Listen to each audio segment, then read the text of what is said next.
Hi, folks. It's been a few hours. Um, Back onto art night. Now we're gonna do something a little different. Those of you that know me through Ingenuity know that I work a lot with old CRT TVs. There are a number that come my way that are too damaged to work. So for those, I've stripped them out and decided to make some frames out of them. So what you're gonna see is the work for that. This one will probably be pretty long, maybe in several parts. We're going to start with one that I did a little bit already. Now, I actually have 3 to make. I'll probably only display making 1 or 2, maybe in 2 parts. We'll see what I get to. So here's what we're going to start with. This is a rather unique TV that I found that actually has its own little front panel. I already removed the back and stripped out all the components. Now, these little guys right here, it means it won't sit flat. So we're actually going to start with that. So we have to prep this up a little bit. I'm going to be making tool noises, so I'm going to go ahead and turn on my show I've been watching in the background. It's still Aqua Teen.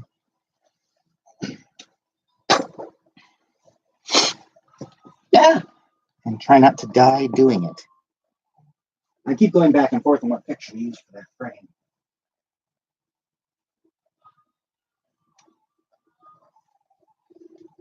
But I think I've kind of settled on what I'm going to use.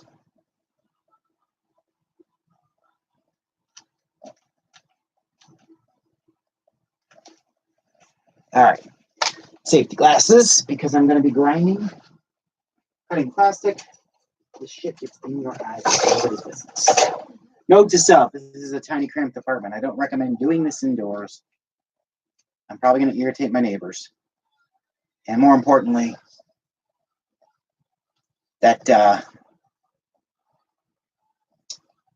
all the mess I'm going to make in here. I apologize that you're going to see lights in the background that are probably going to be pretty jarring. It's a little better. All right. So I've got my Dremel. I got a blade on it for cutting, little rotary cutting blade. I'm going to start just by cutting those off. And we're going to start by actually making sure it's off when you plug it in.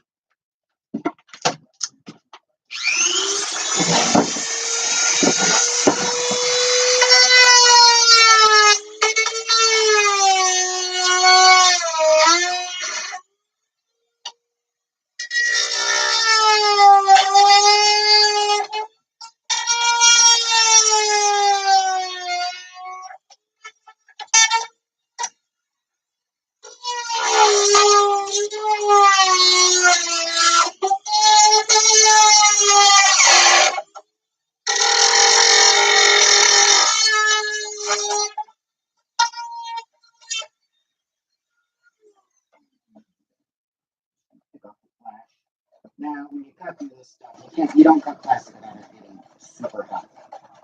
So this one already came with a flat plastic panel. The reason I might do 2 is to show you a more traditional one. All right, step 2 is we actually need a couple of holes in here. I see these other holes, but these are all for knobs and whatnot. Now, I actually pre-painted this one with some old spray paint, did a little bit of crackle finish to it. But it needs a few holes to put the wire through for hanging it.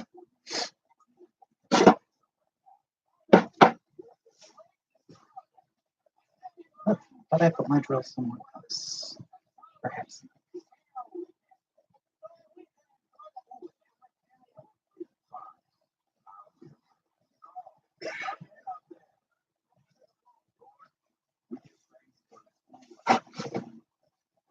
I'm stepping over the pieces that are on the floor there.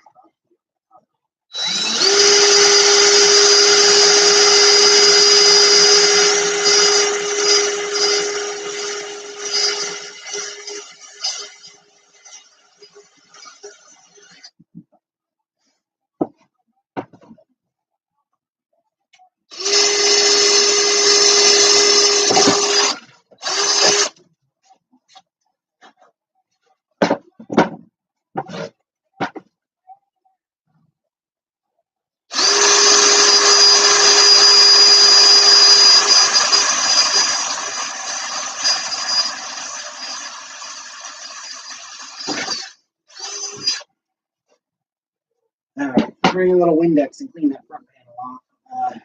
And give it a few minutes to dry.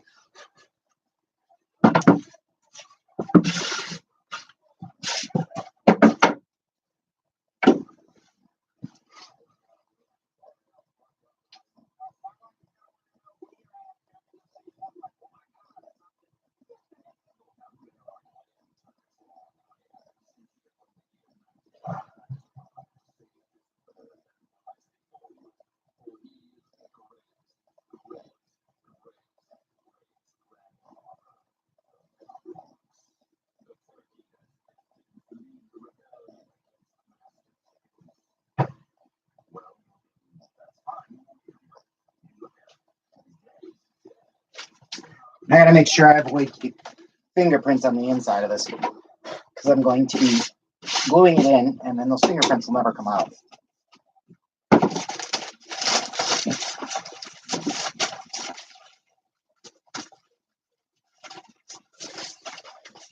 The other reason you want to kind of let this sit for a minute and let any leftover Windex dry out. Now the front's not as important. It's actually a tinted panel, so I've been kind of going back and forth on what picture to use for it. Because it does tint it a little bit, but I can't think of any better picture than this one. I'll show you here. The Destructo King on my throne, part of the Analog Kingdom, with the specific RGB lighting that I do, and then everything shadows in CMYK. That is done.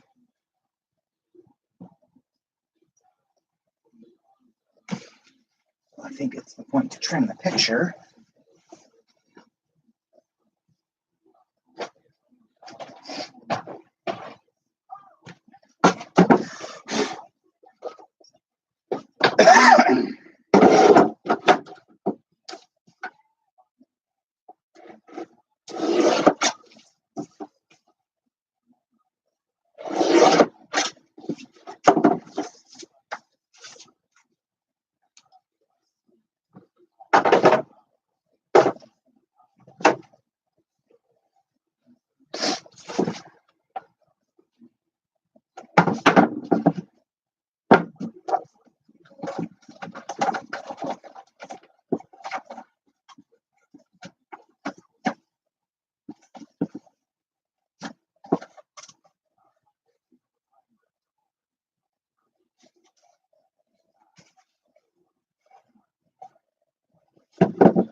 All right, well, I probably trimmed that hair too much.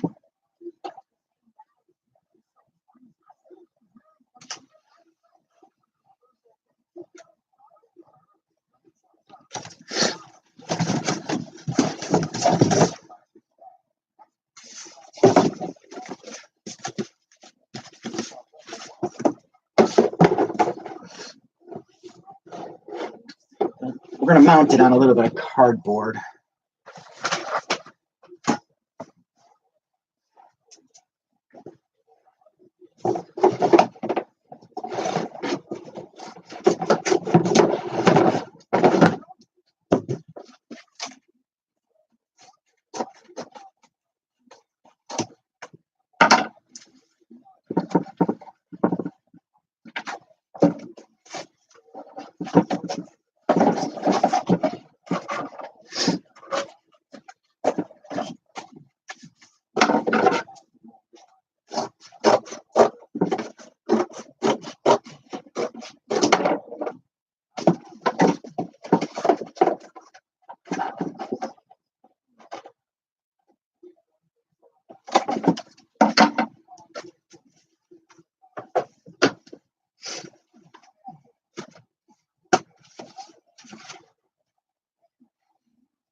we're going to glue some cardboard just so it mounts a little bit better in there. And we're going to actually put the screws that used to mount in the actual screen right here. We're going to use them to secure that in there. I'm going to use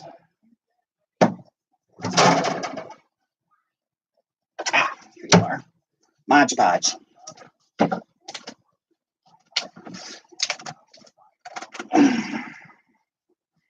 I've used this before and it is stuck on there.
That looks cool and all, except now I can see the priority mail labels on it. So let's put this in some water. See if I got any.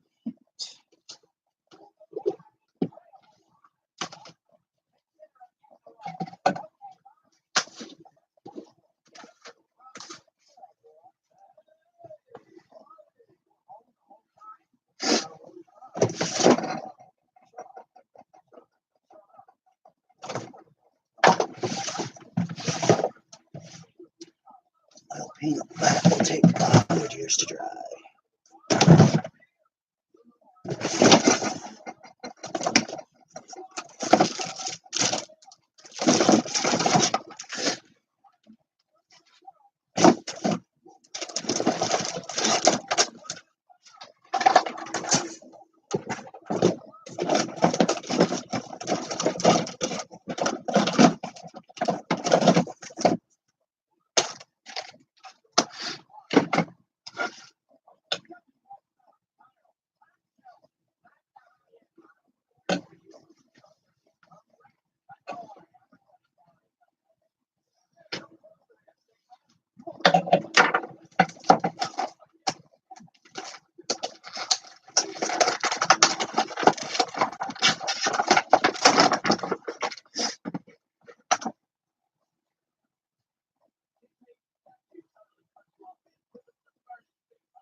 Some black light paint. I think it'll go pretty cool with the frame that I'm using here.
Colors.